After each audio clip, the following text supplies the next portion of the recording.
Hello friends, good evening. Welcome back to channel KVS NVS EMRS PGT Physics Preparation.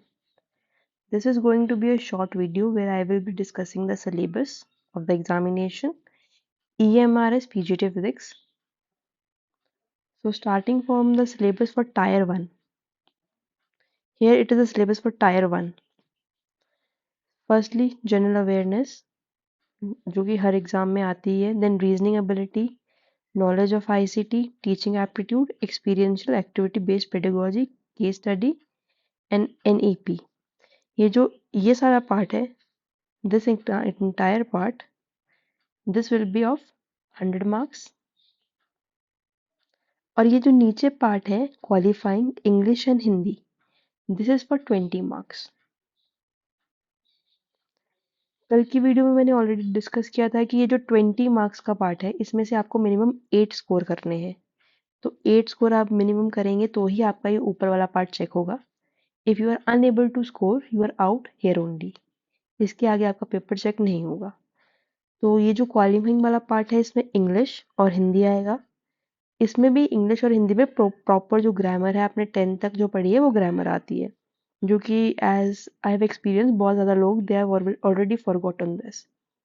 Next move करेंगे जो हमारा subject specific part है जहाँ से merit decide हुई. This is for the subject of physics.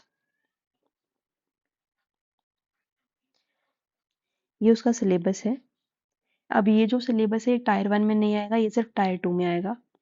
And this will decide the merit. Merit इस exam की वजह से बनेगी.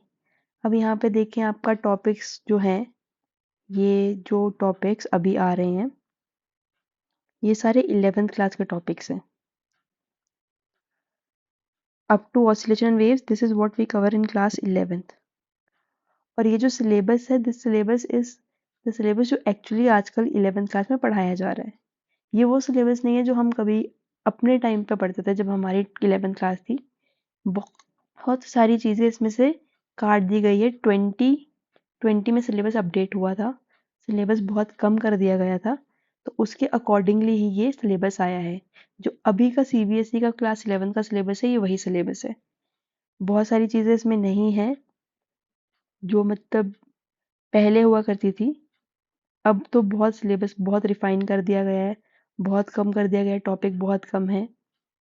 जैसे यहाँ पे अगर आप देखें यूनिट एंड मेजरमेंट में एक टॉपिक होता था एरर एनालिसिस. अब वो टॉपिक नहीं है. अब ये वही टॉपिक है जो आजकल 11th क्लास में पढ़ाया जाता है. Very refined, very shortcut type of syllabus. अब नेक्स्ट जो ये वाला सिलेबस है, this is for class 11th. Class 11th में जो आजकल सिलेबस पढ़ाया जाता है ये वो सिलेबस है.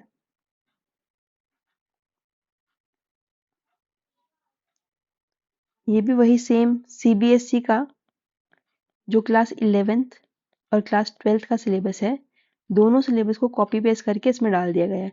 कुछ भी न्यू नहीं है. कुछ भी ऐसा नहीं है जो आप नेट के लिए पढ़ते हैं, वैसा कुछ नहीं है.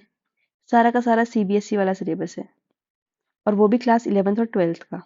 सो if you are well versed with class 11th and 12th syllabus, आपको अच्छे से आता है, वो आपके सारे कॉन्सेप्ट क्लियर है, आपके सारे न्यूमेरिकल प्रॉब्लम आपने सॉल्व किए हैं, आपके कंसेप्चुअल क्वेश्चन सारे क्लियर है, तो you will not face any difficulty in attempting this paper. और ऐसा हाई लेवल का पेपर नहीं है, नेट लेवल का पेपर तो बिल्कुल भी नहीं है. तो अगर कुछ ऐसे बच्चे होंगे जिन्होंने शायद नेट का एग्ज़ाम क्लियर किया होगा, जीआरएफ भी होगा, तो उनके लिए कोई फ़ायदा नहीं है, क्योंकि उनको वापस से ये 11th-12th वाला सिलेबस पढ़ना पड़ेगा. तो जब तक आपको ये वाला सिलेबस अच्छे से नहीं आता, देयर इज़ नो पॉइंट. आपका नेट है, जीआरएफ है, कुछ भी है, कोई फ़र्क नहीं पड़ता. तो आपको बस पहले 11th और 12th क्लास का सिलेबस जो अभी चल रहा है सीबीएसई का, आफ्टर 2020. 2020 में सिलेबस बहुत कट किया गया था बाय द सीबीएसई कोरोना के टाइम में. तो वो सिलेबस अभी तक वही चल रहा है. क्लासेस स्कूल में भी वही पढ़ाया जाता है. और सीबीएसई ने हमारा जो ईएमआरएस है उन्होंने और कुछ नहीं किया, कुछ भी न्यू नहीं डाला है. बस यही सीबीएसई का 11th और 12th का सिलेबस लिया है और वही छाप दिया है. कोई एक्स्ट्रा टॉपिक ऐड नहीं किया है, कोई एक्स्ट्रा टॉपिक एमिट नहीं किया है, ओमिट नहीं किया है, कुछ भी नया नहीं किया है. सिर्फ वही उठाया है सीबीएसई का सिलेबस, वही यहाँ पे कॉपी पेस्ट कर दिया है. देखो अभी अगर मैं बात करूँ कि सिलेबस फिजिक्स का है तो 11th-12th का, इसकी तैयारी कैसे करनी है, किस टाइप के क्वेश्चन आएंगे। अगर सिलेबस इतना ज़्यादा कंसाइज है तो ऑब्वियस सी बात है क्वेश्चन इजी नहीं आएंगे, the question will be tough. कैसे tough? Conceptual question, numerical question, पर न्यूमेरिकल क्वेश्चन भी घुमा के दिए जाने वाले, ऐसे स्ट्रेट फॉरवर्ड क्वेश्चन नहीं आते। इनफैक्ट आजकल तो सीबीएसई ने भी स्ट्रेट फॉरवर्ड क्वेश्चन पूछना बहुत बंद कर दिया जब से सिलेबस चेंज हुआ है।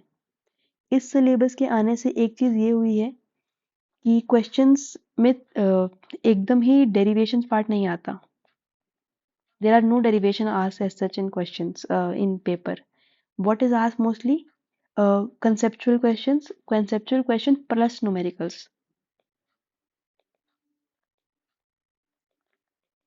Numerical न्यूमेरिकल भी आपको स्ट्रेट फॉरवर्ड फॉर्मूला में जो वैल्यूज पुट करनी है वैसा नहीं आता, वैसा पहले भी नहीं आता था, अब भी नहीं आएगा। न्यूमेरिकल कैसा आता है? न्यूमेरिकल आता है कि आपको बहुत सारी चीज़ें ध्यान में रखनी होती है, question step by step solve करना पड़ता है। और लेवल किस तरह का आता है? जेई लेवल, जेई या नीट लेवल, जेई मीन्स और नीट लेवल का। इनफैक्ट अब आजकल जो सीबीएसई क्लास 12th के लिए बोर्ड एग्जाम बना रही है उसमें भी जो न्यूमेरिकल्स आ रहे हैं वो भी इसी लेवल के आ रहे हैं। तो ऑब्वियस सी बात है अगर आप एकदम ही बेसिक करोगे तो उसका कोई मतलब नहीं है, you are just wasting your time, you are just living in this fake world कि बहुत इजी पेपर आएगा। फिजिक्स का पेपर कभी भी इजी नहीं आता, फिजिक्स का पेपर हमेशा टफर साइड पे ही रहता है। आपके सारे कॉग्निटिव जो डायमेंशंस है उन सभी को टेस्ट करता है फिजिक्स का पेपर। फिजिक्स का पेपर ऐसा होता है कि they will actually select the best. बहुत सारे बच्चे एग्जाम भरते हैं पर बहुत सारे बच्चों में वो क्वालिटी ही नहीं होती। तो फिजिक्स की सीट्स बहुत ज़्यादा आती हैं पर हमेशा ऐसा देखा गया है कि फिजिक्स की सीट्स बहुत सारे स्कूल में खाली भी हैं। क्यों खाली है? Because this quality factor is missing, they will not just hire anyone. अब जैसे यहाँ पे जैसे हमारे पास 170 सीट्स हैं, there could be a possibility that all these seats are not filled because many students they might fail to qualify. अब इतने स्टूडेंट क्वालिफाई ही नहीं करेंगे कि जो टायर 1 टायर 2 दे, क्वालिफाई ही नहीं करेंगे तो ऑब्वियसली जो मेरिट लिस्ट है वो भी कम बच्चों की बनेगी and most probably the seat will go empty. And for physics it's happening if you are appearing for RPSC examinations tier grade 1, you know that many seats हर जगह उन्होंने एक कट ऑफ लगा दिया है, एक क्वालिफाइंग क्राइटेरिया लगा दिया है। तो क्या है कि एज बच्चे पेपर इतना टफ बनाते हैं कि क्वालिफाइंग क्राइटेरिया ही they are not able to clear. और वो इस टाइप का टफ है कि इट्स नॉट लाइक कि वो अटेम्प्ट नहीं किया जा सकता, उस डायमेंशंस में कोई सोचता नहीं है, उस तरीके से तैयारी नहीं की जाती, बस कोचिंग वाला स्टफ पढ़ के जाते हैं। ऐसा नहीं होता, कोचिंग आपके दिमाग में घोल के नहीं डालेगा। पहली बात है जब तक सेल्फ स्टडी नहीं करोगे you are not going to stand anywhere. Self study is that is going to get you a seat in the examination, that is going to get you a job. कोई भी, मैं बस आपको guide कर सकती हूँ, I also can not exactly say for sure that you are going to get a seat. जब तक आप खुद से अपने आप सेल्फ स्टडी नहीं करते you are not going to reach anywhere. अब फर्स्ट थिंग्स फर्स्ट, इस चैनल में आपको क्या मिलेगा? I am planning to start physics videos जिससे आपको एक ओवरव्यू मिल जाए कि फिजिक्स में कैसे पढ़ना है, किस तरह के न्यूमेरिकल्स लगाने हैं, कैसे नोट्स बनाने हैं। ऑब्वियस सी बात है कि इस बार एमसीक्यू के साथ साथ एक डिस्क्रिप्टिव एग्जाम भी हुआ and I do believe it is going to be in favour of students only, क्योंकि एमसीक्यू में अगर आपका क्वेश्चन गलत भी था तो ऑब्वियसली -1/3 होगा, पर डिस्क्रिप्टिव में अगर आप देखें तो डिस्क्रिप्टिव में चीज़ नहीं होती। आपने थोड़ा कुछ भी लिखा है, even if you written something you are going to get like आधा मार्क्स तो दे ही देगा एग्जामिनर, माइनस कुछ भी नहीं होगा उसमें, ऐड ही होगा। तो डिस्क्रिप्टिव का ये फ़ायदा मुझे लगता है। तो अगर डिस्क्रिप्टिव है तो ये फ़ायदे की ही बात है, इससे घबराने की कोई ज़रूरत नहीं है। अब ये जो ग्रुप बनाया है इसका क्या फ़ायदा है? ग्रुप में मैं ऑब्वियसली कंटेंट तो डालूँगी ही। अब मेरे पास मैं एक प्रोफ़ेशनल यूट्यूबर नहीं हूँ, तो ऑब्वियसली मेरा जो सेटअप है इट इज़ वेरी मॉडेस्ट। कुछ भी जो भी मैं हेल्प कर सकती हूँ मैं आई ट्राई टू हेल्प। बहुत अच्छा सेटअप नहीं है मेरे पास। I do not have a mic, I do not have a LCD screen और एनीथिंग लाइक दैट। तो ऐसे तो मैं नहीं पढ़ा पाऊँगी एज़ जो कोचिंग इंडस्ट्रीज़ में पढ़ाते हैं। But I can assure you कि जो मेरा कंटेंट है उसमें कोई कमी नहीं होगी। कंटेंट एकदम टॉप नॉच होगा। इनफैक्ट आई कैन वाउच कि कोचिंग वाले भी शायद वो पढ़ा रहे हैं, नहीं पढ़ा रहे, I don't know. But what worked for me, I do hope that should work for you too. And it is tried and tested.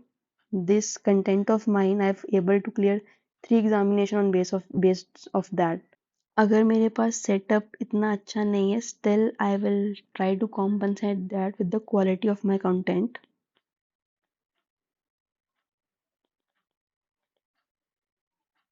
उसके साथ कोई भी कमी नहीं आएगी. There will be no degradation in that. जितना अच्छे से अच्छा कंटेंट हो, I will try to provide it. But still I know. So what I ask in return is that at least people should watch it and they should give proper feedback on what they're finding good and what else they want. If the if there are not many people who are interested, then obviously why would I want to do that?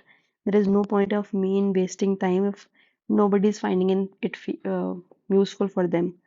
So kindly share it with your friends, and if you find it useful, do let me know. I will keep up with the good work.